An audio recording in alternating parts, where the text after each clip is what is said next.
so আজি আমি ঘোষণা কৰিবলৈ গৈ আছোঁ 2024 চনৰ আগষ্টত জইন কৰিছিলে আমাৰ সংগীতা ৰায় কাম এতিয়া আজি পূৰা সম্পূৰ্ণ এবছৰত কৰি দিছে তো কাম ভাল কৰিছে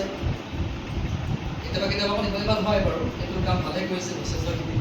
আশা কৰিছোঁ যাতে কাম আৰু ভাল হয় ঠিকে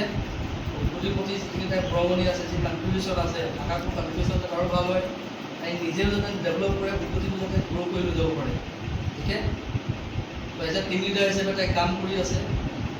তো সেইকাৰণে চব ফ্ল'ৰৰ পৰা আমি এনালাইচিছ কৰি চাইছোঁ তাইৰ ইয়েৰলি চেলেৰি মান্থলি যিটো চেলেৰি তেতিয়া আমি প্ৰতিমাহে আৰু 2000 ইনক্ৰিমেণ্ট কৰিছোঁ ঠিক আছে আৰু 2000 টকা ইনক্ৰিমেণ্ট এটা 700 টকা একাউণ্ট লাগে তো ক্লিয়াৰ থাকিব লাগে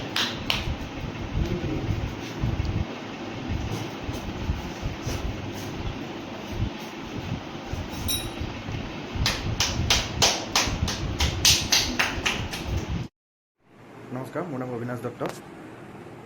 আজি আদিত্য বিৰলা গ্ৰুপত এটা মোৰ BDM পোষ্টৰ এটা ইণ্টাৰভিউ আছিলে সেই ইণ্টাৰভিউটোৰ কাৰণে উদ্গতি ছাৰ আৰু মেমে আমাক 7 দিনৰ এটা ট্ৰেইনিং দিছিলে আৰু ট্ৰেইনিংটোৱে খুব সহায় কৰিলে যথেষ্টখিনি সহায় কৰিলে ইণ্টাৰভিউটো আজি দিবলৈ ওলাইছোঁ